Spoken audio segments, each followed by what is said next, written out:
Because the way you start your day determines how you finish it. The habits you repeat in those first waking hours, those are the ones shaping your mindset, your energy, and your direction. And I'm not talking about some perfect Instagram routine. I'm talking about being intentional, about having a mission the moment your feet hit the floor. No more hitting snooze 5 times. No more waking up just in time to rush out the door with your mind already in chaos. That's how you lose. That's how you stay stuck. You want to elevate? You want to break through the old version of yourself? Then you need to start owning your mornings like a champion. Because when you wake up with purpose, you move differently. You think differently. You speak differently. The world can't knock you off balance when you've already centered yourself. It's not just about productivity. It's about control. It's about starting from a place of power. It's like that first hour of your day, it's sacred. It's where you train your focus. It's where you build your armor. It's where you plant the thoughts that guide every decision for the rest of the day. Some people roll over and reach for their phones. They start scrolling, comparing, absorbing noise. And then they wonder why their head feels heavy, why they can't think straight, why they're behind before the day even begins. But not you, not anymore. You're not starting the day reacting. You're starting it building. You're starting it sharpening. Maybe that's movement, getting your body into motion. Maybe that's prayer or silence, getting your spirit aligned. Maybe that's journaling or planning, getting your vision clear. Whatever it is, it needs to feed your purpose. It needs to point you toward your goals. And it needs to remind you that you're in control of how this day unfolds. You do that for 1 week and you'll feel this shift. You'll feel the difference between waking up on accident and waking up with intention.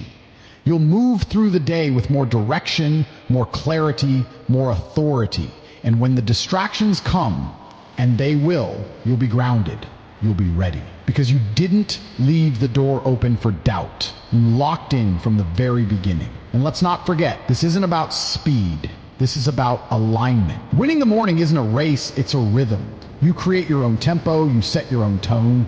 You're not competing with anybody else. You're building your own standard.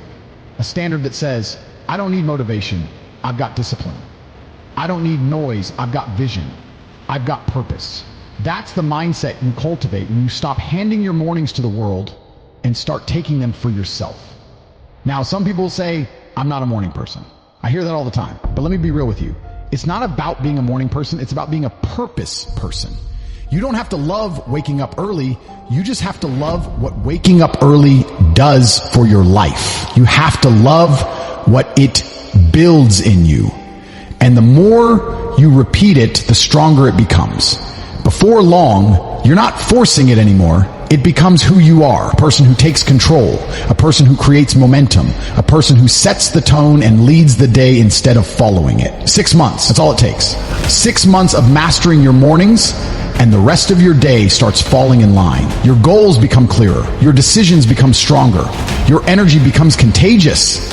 Because now, you're not walking into your day hoping to win. You've already won before breakfast. That kind of power doesn't just change your results. It changes your identity. You start showing up as someone who's ready, someone who's steady, someone who doesn't wait for permission to rise. You build that kind of rhythm and you'll be unshakable. Wake up with fire. Wake up with purpose. Wake up like the world is yours. Because if you own your morning, it is. Pressure is part of the process.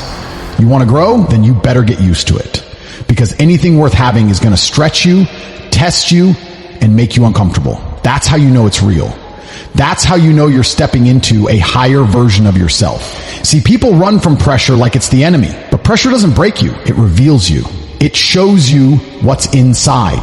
It exposes the cracks, yes, but it also shows you where to reinforce, where to level up, where to rise. And when you embrace that pressure instead of avoiding it, that's when you build something that can't be shaken. 6 months of pressure won't destroy you.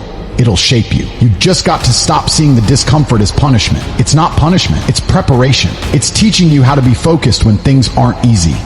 It's building grit when everything in you wants to quit.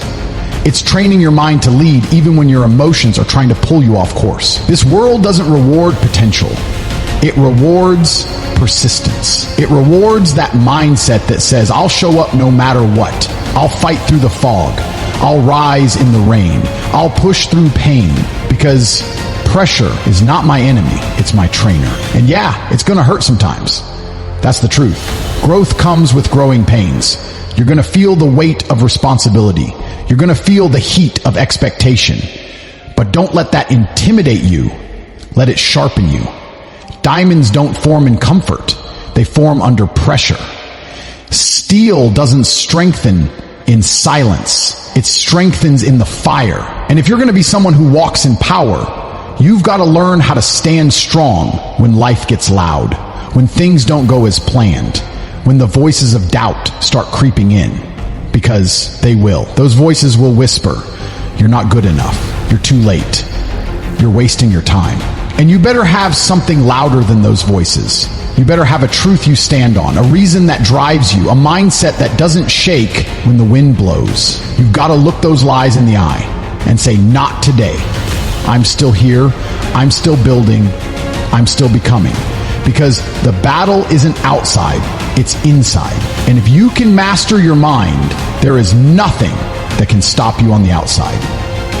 So don't ask for things to get easier. Ask to get stronger. Don't wish for comfort. Build capacity. Stop running from the resistance and start using it. That's where your strength lives. That's where your next level begins. Every time you get knocked down and choose to rise, you send a message to yourself, to the world, that you're not here to play. You're here to evolve. You're here to lead. You're here to become someone that can handle pressure without breaking. Someone who can carry weight without collapsing. And let me be clear, this isn't about pretending to be unbreakable. It's not about faking strength or hiding pain. It's about knowing that even in the struggle, even in the tears, even in the setbacks, you're still standing. You're still showing up. And that makes you powerful. That makes you real. Because real strength isn't loud. It's not showy. It's quiet. It's consistent. It's choosing to rise again when nobody would blame you for staying down. You build that mindset over time, day by day, challenge by challenge. And every time you face pressure and push through, you gain a little more confidence. You start to trust yourself more. You realize, if I made it through that, I can make it through this. And that belief becomes a weapon, a tool, a source of unshakable calm. You stop fearing what's next and start embracing it. Because you know you've been tested and proven. 6 months of that mindset, and that's a game changer. That's a transformation. Not just on the outside, but in the way you think, the way you carry yourself, the way you respond to setbacks. You don't panic when problems come. You don't fold when plans shift. You adjust. You adapt. You lock in. Because you've trained for this. You've walked through the fire. You've carried the weight. And now you're built for pressure. So when the days get heavy, when the road gets long, when it feels like everything's pressing in, smile. That's your signal. That's your sign that you're on the edge of a breakthrough. Because pressure doesn't destroy purpose. It reveals it. Silence is power. In a world where everybody wants to be seen, where everybody wants to be heard, you've got to learn how to move quietly. You've got to learn how to keep your goals to yourself, protect your vision, and let your actions speak. Because when you're locked in, when you're truly focused, you don't have time to explain yourself. You don't need to convince anybody. You just get up, do the work, and keep it moving. Let them talk, let them guess, let them wonder. But you stay quiet and consistent. That's where the real growth happens. In silence, in discipline, in the moments no one sees. Too many people waste energy trying to prove something before it's ready. They post every step, every plan, every idea, hoping for applause before the finish line. But success isn't about noise. It's about results. Real results. And real results don't come from showing off. They come from showing up. Day after day. Without permission, without validation, without needing anyone to cheer. Because if you need praise to keep going, you'll stop the moment the world goes silent. But if you're fueled by purpose, if your vision is strong enough, you'll grind in the dark until the results speak so loud that no one can ignore you. You've got to protect your process.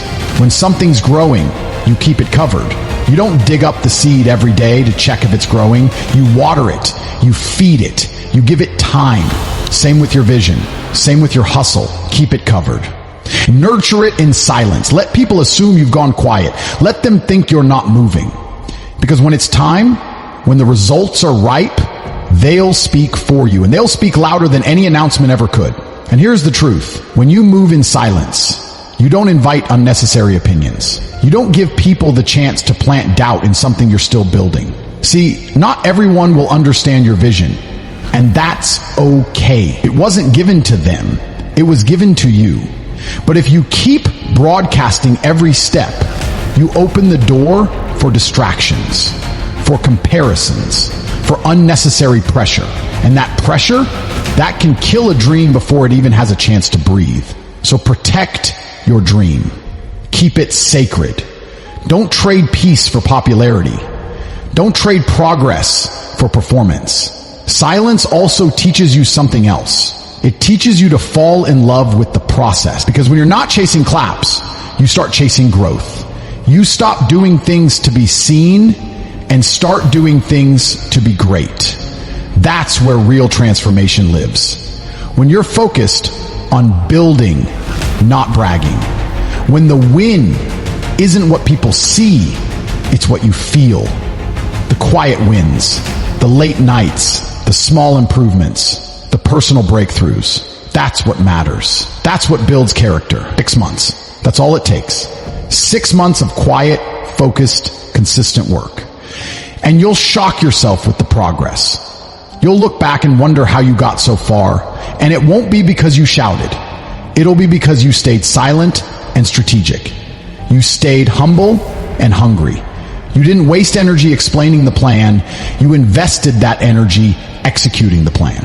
That's the difference between wishing and winning, and between dreaming and doing. And don't get it twisted. Just because you're quiet doesn't mean you're passive. It means you're focused. It means you're mature enough to understand that success doesn't need an audience. It needs effort. It needs commitment. It needs patience. And when you master that, you become untouchable. Because now you're not driven by opinions. You're not shaken by doubt. You're not chasing noise. You're making moves. One day they're going to ask how you did it, how you went from overlooked to undeniable. And you won't need to say a word. Your life will be the answer. Your results will be the proof. The way you carry yourself, the way you walk in purpose. That, I'll say everything. So let them sleep on you. Let them underestimate you. Let them talk. You stay focused. You stay disciplined. You stay in your lane and out of their noise. Because when it's time for the results to speak, they won't be able to ignore what's already been decided in the dark. So move in silence. Work in silence. Build in silence.